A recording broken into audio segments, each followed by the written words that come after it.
Son las 2 de la tarde, la 1 en Canarias. Radio María.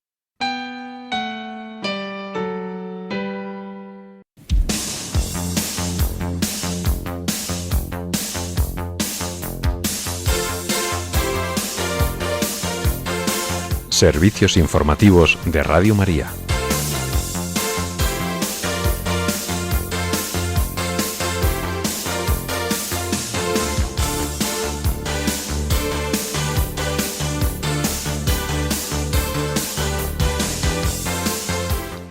Radio María España concluye su maratón 2026 con todos los objetivos cubiertos y la esperanza de cumplir el sueño de la Virgen para llevar el amor de Dios al mundo entero.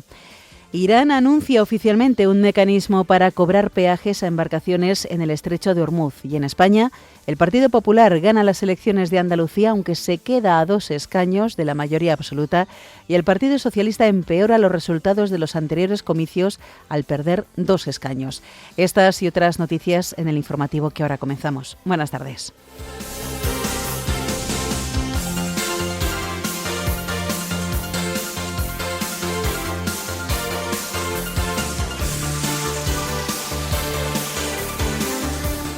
En el aniversario de la misa del inicio del pontificado del Papa León XIV, la Santa Sede anuncia que su primera encíclica se publicará el lunes con el título Magnificat Humanitas.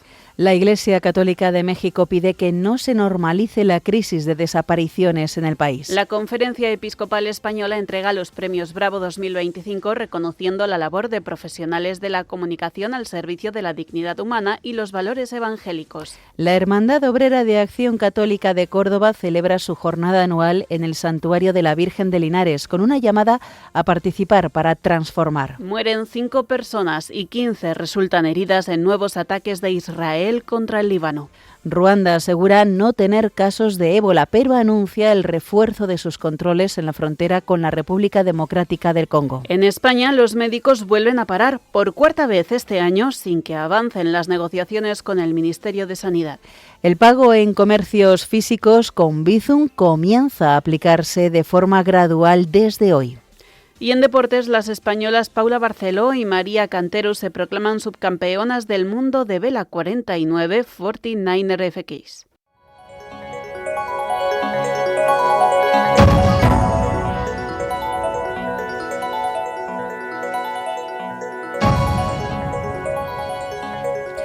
Radio María concluyó ayer la Maratón 2026, la carrera solidaria para impulsar la emisora de la Virgen en otros países y llevar así la palabra de Dios a personas de todo el mundo. Los proyectos de este año han estado dirigidos a colaborar con varios países en África, como Uganda, Camerún y República del Congo, en Europa, en Moldavia, Portugal e Irlanda, así como en Asia, asistiendo a Líbano, Siria, Egipto, Jordania, Irak, Radio Mariam y Kazajistán. También en América, Venezuela, Nicaragua y Brasil. La meta era recoger más de 960.000 euros para financiar la difusión de esta emisora en otros territorios. Gracias a la generosidad de nuestros oyentes, esta meta se ha alcanzado y superado, de manera que se han cubierto todos los objetivos mínimos. Ayer se lograron cubrir los últimos proyectos, entre ellos el de Radio Mariam. Esta emisora, que emite desde Roma en árabe para los países de Oriente Próximo y del norte de África, necesitaba un apoyo de 134.000 euros para cubrir los costes de actividad y emisión, especialmente por satélite, fundamentales para llegar a estas naciones y seguir llevando el Evangelio a millones de personas. También hemos logrado cubrir el proyecto de Brasil. Esta radio necesitaba 380.000 euros para la adquisición y puesta en marcha de una nueva frecuencia en Fortaleza, una región con una fuerte identidad católica y con gran densidad de población, y así ampliar su cobertura y presencia en el enorme país. Radio María España aporta al menos 50.000 euros a este proyecto. Alicia del Cid, vicepresidenta de la Familia Mundial y presidenta de Radio María Guatemala, destacaba en uno de los programas especiales que emitimos ayer la importancia de colaborar con este nuevo proyecto. Es un proyecto que ha sufrido mucho, que ha costado mucho su nacimiento y en este momento es como el momento mágico, que tenemos la oportunidad de poder colaborar. Necesitamos que la voz de Radio María esté presente en ese gran continente, y es ahora el reto. Entonces, con este proyecto Radio María España ha concluido la Maratón 2026 y ha logrado cubrir los 14 proyectos que tenía asignados este año gracias a la solidaridad de sus oyentes. El obispo de Orihuela, Alicante, Monseñor José Ignacio Munilla, en su programa Sexto Continente, emitido esta mañana en Radio María, ha destacado la generosa respuesta que han dado nuestros bienhechores. Es que esa respuesta revela el corazón de muchas personas, porque detrás de cada aportación, grande, pequeña, hay una convicción espiritual muy profunda, que el Evangelio merece la pena ser anunciado, que nadie debe de quedar privado de escuchar una palabra de esperanza, que la caridad cristiana no tiene fronteras. Además, quienes no llegaran a tiempo de hacer su donativo para esta iniciativa pueden hacerlo hoy para que también ayuden a la Virgen a llevar el Evangelio a esas millones de personas. Juntos queremos cumplir el sueño de la Virgen para que el amor de Dios llegue a todo el mundo y a través de su radio pueda seguir cambiando vidas. Porque, como dice el lema de esta maratón, en el amor está la victoria. Cambiamos de asunto. El gobierno de Irán ha anunciado oficialmente la creación de un mecanismo para gestionar el tráfico en el estrecho de Ormuz que permitirá cobrar peajes a las embarcaciones que crucen por este paso en el marco del bloqueo naval impuesto por Estados Unidos tras el estallido del conflicto el pasado 28 de febrero. El Consejo Supremo de Seguridad Nacional de Irán ha informado de que la llamada Autoridad del Estrecho del Golfo Pérsico, a través de su cuenta en redes sociales, ofrecerá actualizaciones en tiempo real sobre las operaciones en el Estrecho de Ormuz. Esto se produce después de que el jefe de la Comisión de Seguridad Nacional del Parlamento de Irán afirmara que las embarcaciones que quieran pasar por Ormuz tendrán que someterse al sistema de pago establecido por Teherán, siendo así que el uso del dólar estará terminantemente prohibido. Por su parte, la alta representante de la Unión Europea en política exterior, Kaja Kallas, ha advertido de que aceptar las condiciones de Irán para el paso por el estrecho de Ormuz acabaría legitimando el bloqueo de la libertad de navegación en otros puntos críticos mundiales. Por ello, ha defendido que las vías marítimas internacionales sean libres y abiertas para todos.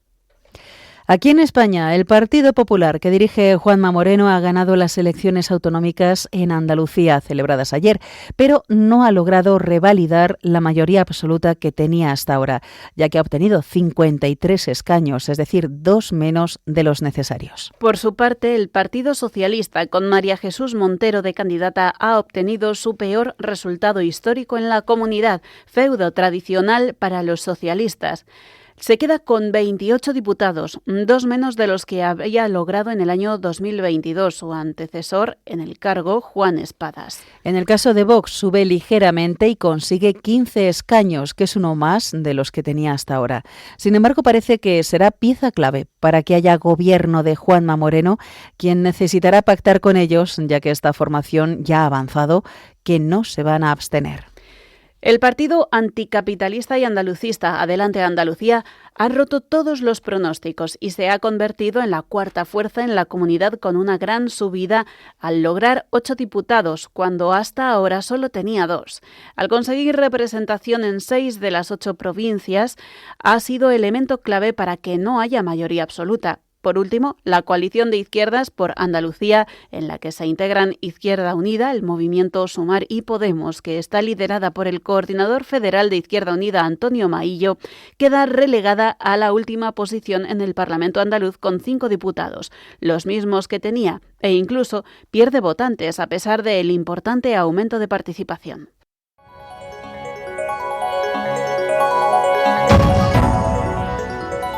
Noticias de la Iglesia en el mundo.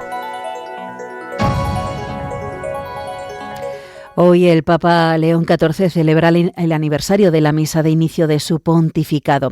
Y precisamente hoy la Santa Sede ha anunciado que la primera encíclica del pontífice será publicada el próximo lunes, el 25 de mayo, con el título Magnificat Humanitas. De acuerdo con los medios vaticanos, el documento está dedicado al tema de la custodia de la persona humana en el tiempo de la inteligencia artificial.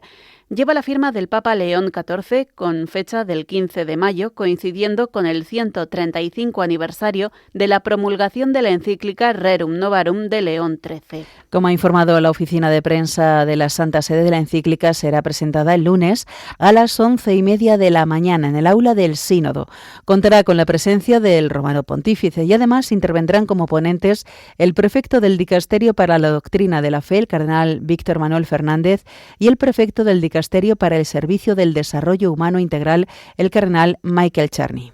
También participarán la profesora Anna Rowlands, teóloga y docente de la Universidad de Durham del Reino Unido, el cofundador de Anthropic en Estados Unidos, Christopher Olah, como responsable de investigación sobre interpretabilidad de la inteligencia artificial, y la profesora Leocadie Lushomo, docente de Teología Política y Pensamiento Social Católico de la Escuela Jesuita de Teología y la Universidad Santa Clara en California. Por otro lado, el Santo Padre se ha reunido con Aram I, católicos de la Iglesia Apostólica Armenia de Cilicia, en un encuentro que ha querido reforzar el diálogo ecuménico entre ambas iglesias. Tras la audiencia privada, ha compartido un momento de oración en la Capilla Urbano VIII. Además, Aram I también visitará el dicasterio para el fomento de la unidad de los cristianos y otros organismos de la Curia Romana. Asimismo, mañana impartirá una conferencia sobre los retos de la Iglesia en Oriente Medio en el Pontificio Instituto Oriental. La cita se produce en un contexto de acercamiento entre el Vaticano y la Iglesia armenia tras los gestos de cordialidad ya intercambiados desde la elección de León XIV. Como recuerdan medios informativos, Aram I fue uno de los primeros líderes religiosos en felicitar al nuevo pontífice, consolidando una relación marcada por la cooperación y la búsqueda de unidad cristiana. Más noticias. La Iglesia en México ha pedido que no se normalice la crisis de desapariciones en el país. Además, ha instado a acompañar a las familias buscadoras en un contexto de presión internacional para que la ONU eleve el caso de las desapariciones en México, donde hay más de 133.000 personas desaparecidas. En su semanario Desde la Fe, la Archidiócesis de México ha indicado que las familias de las personas desaparecidas enfrentan indiferencia, desgaste emocional y falta de apoyo en sus labores de búsqueda. En este sentido, sostiene que estas familias viven atrapadas entre la esperanza y la incertidumbre, y ha pedido a las autoridades que actúen con responsabilidad, eficacia y sensibilidad. Y nos vamos a El Salvador. Más de 5.000 personas han participado en la dedicación de la nueva iglesia dedicada a la Virgen de Fátima, custodiada por los heraldos del Evangelio en la zona de Apopa, en El Salvador. Esta celebración tuvo lugar en la fiesta de Nuestra Señora de Fátima y contó con una amplia representación de autoridades gubernamentales, civiles y eclesiásticas. La ceremonia ha estado presidida por el obispo auxiliar San Salvador Monseñor Óscar Álvarez Orellana. Como explican desde los heraldos del Evangelio de El Salvador, con la dedicación de la iglesia, este templo deja de ser un proyecto humano que comenzó en 2020 para convertirse en propiedad exclusiva de Dios, un espacio sagrado donde el pueblo salvadoreño podrá encontrarse con el Señor, recibir los sacramentos y elevar sus plegarias. De este modo, explican que la Iglesia busca convertirse en un lugar de encuentro espiritual para las familias salvadoreñas, inspirado en el mensaje de oración y conversión de Nuestra Señora de Fátima.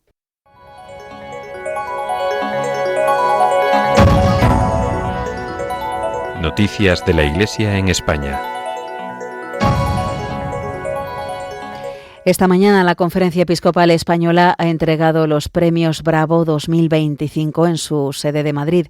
Con estos premios, la Comisión Episcopal para las Comunicaciones Sociales reconoce por parte de la Iglesia la labor meritoria de todos aquellos profesionales de la comunicación en los diversos medios que se hayan distinguido por el servicio a la dignidad del hombre, los derechos humanos o los valores evangélicos.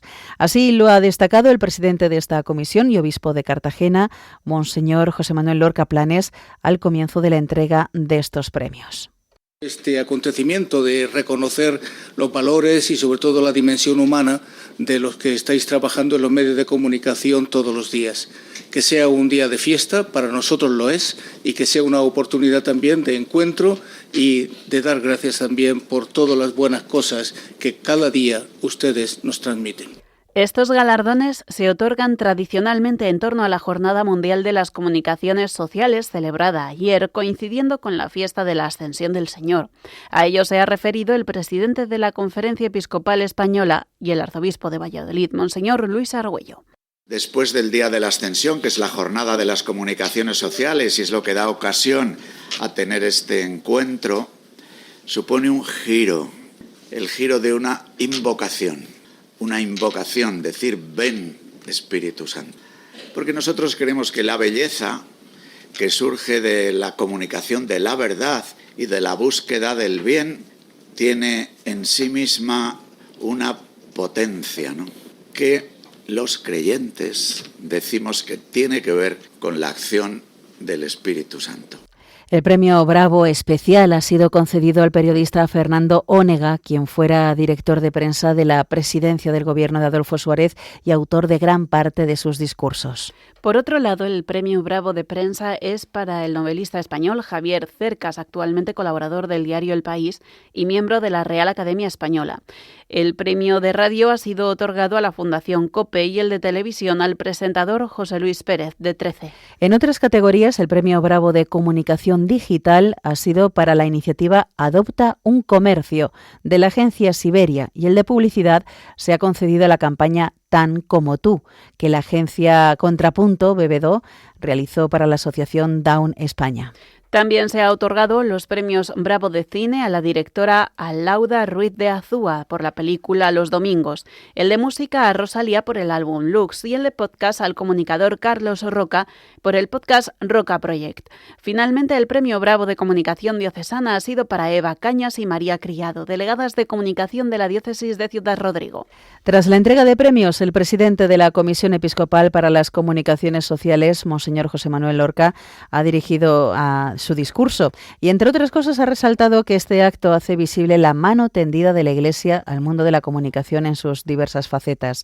Además, ha subrayado el trabajo de todos estos comunicadores para construir lugares de encuentro, intercambios de historias y crecimiento humano. Por su parte, José Luis Pérez, periodista de 13, ha hablado en nombre de todos los premiados y ha centrado su discurso en cómo transmitir a todas las personas la dignidad humana.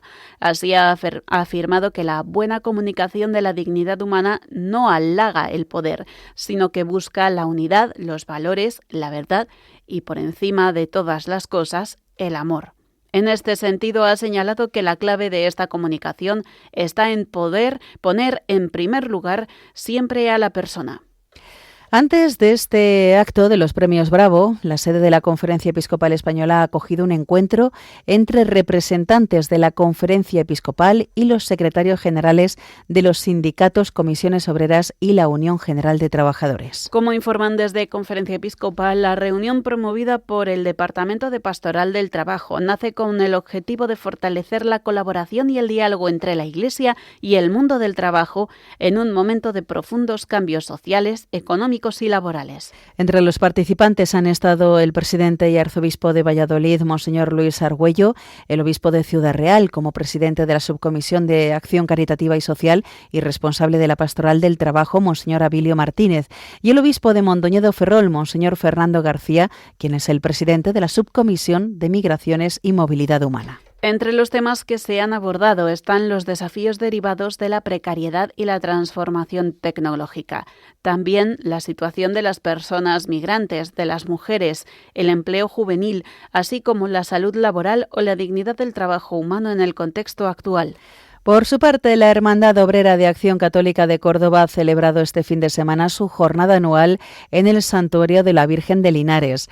En este encuentro, celebrado el sábado, han participado militantes y simpatizantes de este movimiento junto a personas vinculadas a otras realidades eclesiales y sociales. La jornada ha estado enmarcada en la campaña Cuidar el trabajo, cuidar la vida y se ha desarrollado bajo el lema participar para transformar, profundizando en la participación como dimensión esencial de la vida cristiana y como camino necesario para la transformación social, especialmente en el ámbito del mundo del trabajo y de las personas más vulnerables. El momento central ha sido la celebración de la Eucaristía, presidida por el obispo de Córdoba, Monseñor Jesús Fernández, y en su homilía subrayó la necesidad de implicarse activamente en la vida social y eclesial frente al individualismo creciente, recordando que no nos salvamos solos y que solo desde la participación y el trabajo en red es posible transformar la realidad. Entre otras cosas, el obispo de Córdoba subrayó el papel de los laicos en la misión evangelizadora, la importancia de la formación para analizar las causas profundas de las injusticias y la necesidad de sostener toda acción en la oración confiada. Como informan desde la Hermandad Obrera de Acción Católica de Córdoba, este encuentro ha sido una expresión concreta de la llamada a participar para transformar, promoviendo una implicación activa que contribuya a construir una sociedad más justa, fraterna y digna para todas las personas.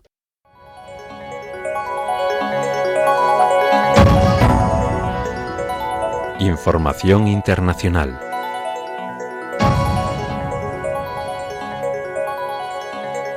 Una nueva oleada de ataques aéreos de Israel perpetrado ayer contra varios puntos del sur del Líbano ha dejado 5 muertos, entre ellos 2 niños, y 15 heridos, pese al alto el fuego formalmente en vigor, que ha sido extendido recientemente por un periodo de 45 días. Con esta reanudación del conflicto por cuenta de las violaciones del cese de hostilidades en vigor desde el 16 de abril, ha seguido aumentando la cifra de víctimas mortales desde el inicio a principios de marzo, con motivo de la guerra de Irán, de los combates entre el partido milicia chií libanés Hezbollah e Israel, en un balance que asciende ya casi a de 3.000 personas, de acuerdo con los últimos datos publicados por el Ministerio de Salud de Líbano. Además, el ejército de Israel ha emitido hoy 3 nuevas órdenes de evacuación para localidades situadas en el sur del Líbano de cara a nuevos bombardeos contra estas zonas, a pesar del alto al fuego en vigor desde mediados de abril. El ejército de Israel ha comenzado a interceptar los barcos de la flotilla global Sumut rumbo a la Franja de Gaza, según se ha visto en la retransmisión en directo de los propios barcos, donde se observa cómo los militares abordan uno de los buques. La flotilla propia denuncia en sus canales que lanchas militares están interceptando sus barcos a plena luz del día a unas 80 millas náuticas al oeste de la isla de Chipre. En Ucrania, al menos 26 personas han resultado heridas como consecuencia de un nuevo ataque nocturno de las Fuerzas Armadas de Rusia sobre la provincia de Dnipropetrovsk, en el este del país, que se ha prolongado durante más de 6 horas. Lo ha denunciado el propio presidente ucraniano Volodymyr Zelensky. Zelensky ha destacado que estos últimos ataques no solo han dañado gravemente infraestructuras e instalaciones civiles y energéticas en toda la región, sino que también han afectado a otras partes de Ucrania, como Odessa, donde los drones rusos han impactado sobre un buque de propiedad china. Por su parte, el gobernador de Dnipropetrovsk ha detallado que los ataques han caído sobre 6 ciudades de la provincia, que entre los heridos hay menores de edad y que el ejército ruso ha empleado drones, artillería y bombas aéreas. Hablamos ahora de Ruanda, ya que las autoridades sanitarias de este país han asegurado que actualmente no han registrado en el país ningún caso de ébola, después de que el brote declarado en la República Democrática del Congo haya dejado ya unos 80 posibles muertes y más de 240 casos sospechosos. Al mismo tiempo, ha anunciado que han reforzado los controles y vigilancia de la frontera con este país vecino. Igualmente, el Ministerio de Sanidad de Ruanda ha asegurado que los equipos sanitarios están en alerta para garantizar la detección precoz y una respuesta rápida en caso de que sea necesario.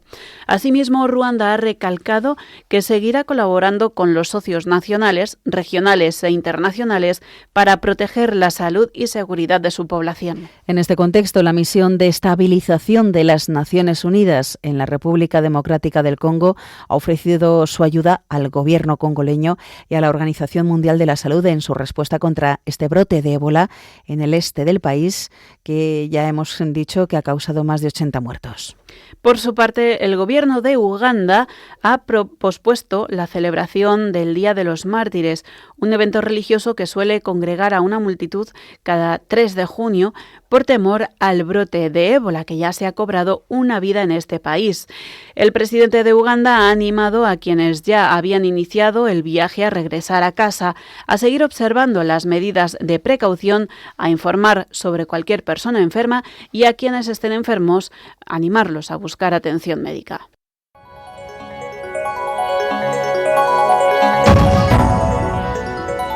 Información nacional. Médicos de toda España están llamados a su cuarta huelga semanal del año ante la falta de avances con el Ministerio de Sanidad. El último paro se produjo la última semana de abril y desde entonces apenas se han producido novedades. En este punto, el comité de huelga ha pedido que intervenga para resolverlo el presidente del Gobierno, Pedro Sánchez, petición a la que se sumaron el Partido Popular y el Partido Nacionalista Vasco. Desde Sanidad, la titular Mónica García defiende que el estatuto marco que critican los médicos mejora sus condiciones, por ejemplo, reduciendo las guardias de 24 a 17 horas con días de libranza antes y después, o estableciendo jornadas máximas semanales de 45 horas frente a las 48 que marca la legislación europea. Otras peticiones, como el precio de las guardias, la jornada de 35 horas o la jubilación, o no son competencia del Ministerio o no tienen cabida en una ley como el Estatuto Marco. Sin embargo, los sindicatos del comité de huelga insisten en exigir un estatuto propio, exigencia que por ahora solo secunda Vox. Más noticias. Las compras en comercios físicos se podrán empezar a pagar con Bizum desde hoy, aunque por el momento solo podrán hacerlo aquellos usuarios de los bancos que empiecen a ofrecer desde ya el servicio, que se irá incorporando gradualmente en los comercios que vayan admitiéndolo como medio de pago. Los bancos irán comunicando a sus clientes cuándo tendrán el servicio disponible. Definirán los territorios, sectores y el cronograma para ofrecer el pago de Bizum en comercios físicos, de forma que las fechas dependerán de cada entidad, como ha venido ocurriendo con otras funcionalidades. El pago con Bizum en tiendas físicas será sin contacto y bastará con aproximar el teléfono móvil al terminal del comercio, efectuándose, al igual que en el resto de servicios de Bizum, una transferencia de cuenta a cuenta. El cliente podrá pagar en el comercio a través de la aplicación, la de su banco, o también a través del Bizum Pay, la nueva cartera digital de Bizum. También les contamos que la defensa de Begoña Gómez, es la mujer del presidente del Gobierno, ha solicitado a la Audiencia Provincial de Madrid que, de llegar a juicio con jurado, se la absuelva de los 4 delitos que le imputa el juez Juan Carlos Peinado, porque, según su defensa, los hechos expuestos no son constitutivos de delito alguno. La defensa de Begoña Gómez sostiene que no incurrió en los delitos de tráfico de influencias, corrupción en los negocios, malversación de caudales públicos y apropiación indebida, subrayando que la mujer del presidente del Gobierno inició su colaboración con la Universidad Complutense en el año 2012, momento en el que Pedro Sánchez no ostentaba responsabilidad pública alguna.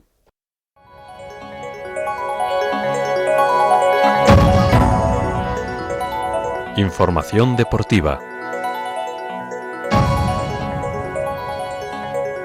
Comenzamos hablando de vela. Las españolas Paula Barceló y María Cantero se han proclamado subcampeonas del mundo al colgarse ayer la plata en el Mundial de 49er femenino celebrado en aguas de Quiberon, en Francia. La tripulación española defensora del título mundial llegaba al último día como líder de la clasificación general tras una semana muy difícil y peleó hasta los últimos metros por el título, que se llevaron las noruegas Pia Dahl Andersen y Nora Edland por 1 punto. Las francesas Manon Peir y Amélie Riou fueron bronce. En golf, el español Jon Rahm ha terminado segundo en el campeonato de la PGA celebrado hasta ayer en el recorrido de Aronimink en Filadelfia, donde triunfó el inglés Aaron Ray, campeón de su primer Grand Slam. El vasco rozó un PGA que ya se le escapó el año pasado en los 3 últimos hoyos. El de Barrica empezó la jornada final a 2 golpes del liderato del estadounidense Alex Smalley, con quien terminó empatado en segunda posición a 3 golpes de Ray. Sin embargo, el inglés consiguió remontar y se convirtió en el segundo ganador de Inglaterra, después de Jim Barnes en 1916 y 1919.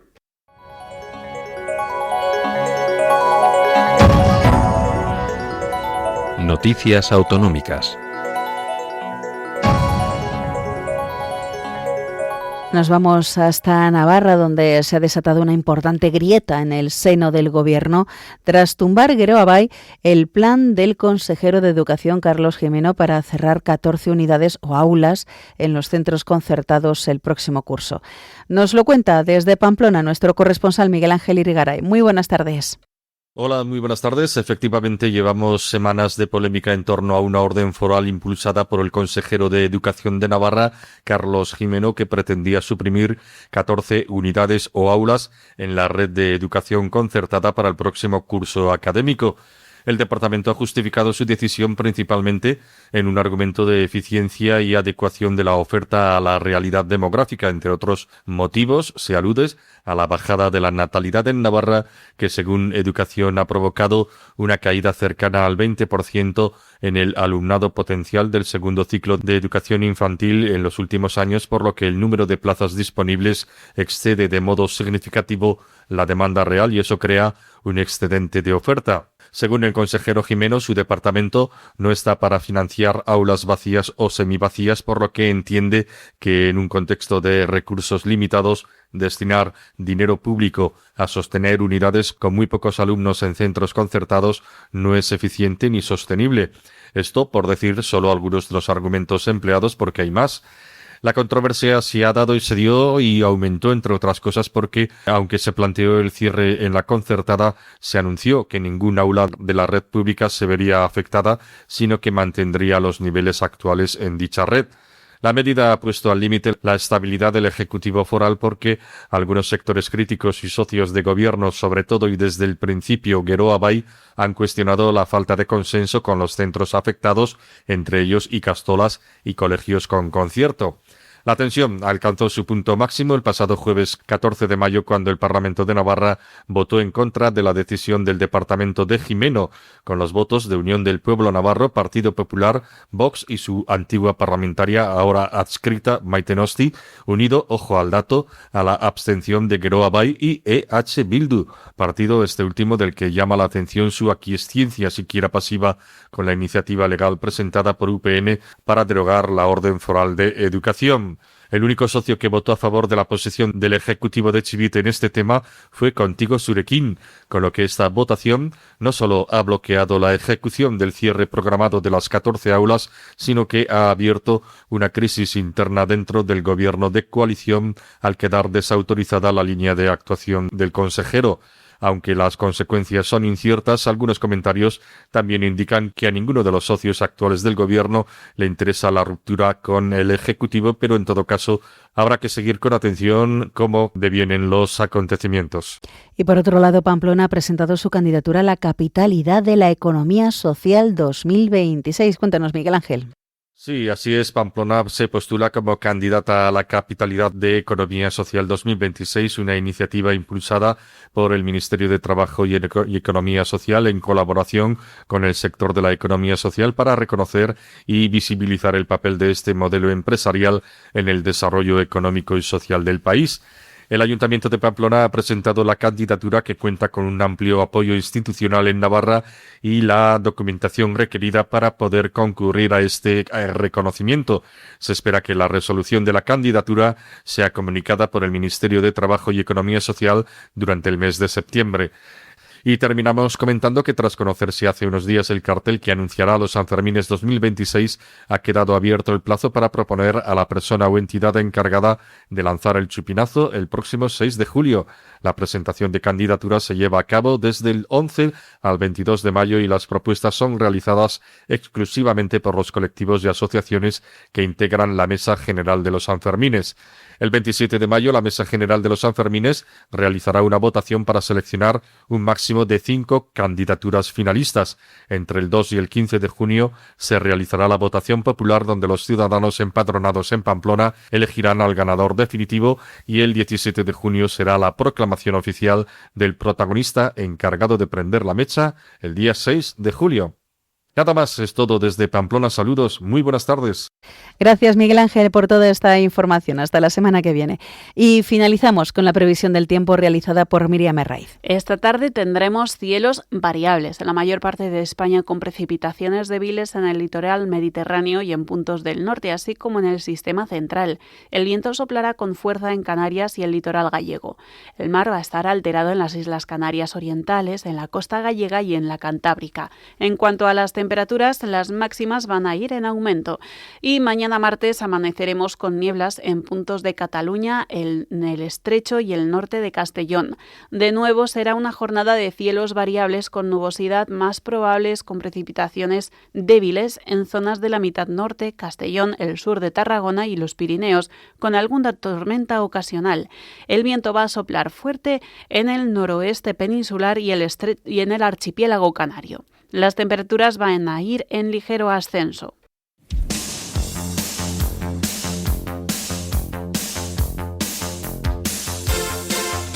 Es todo por el momento. Los hemos acompañado en la redacción Cristina Abad, Marta Troyano y Mónica Martínez, y se lo hemos contado Rocío García y Yolanda Gómez.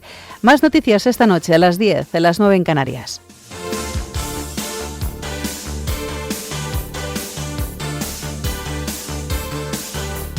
Informativos de Radio María.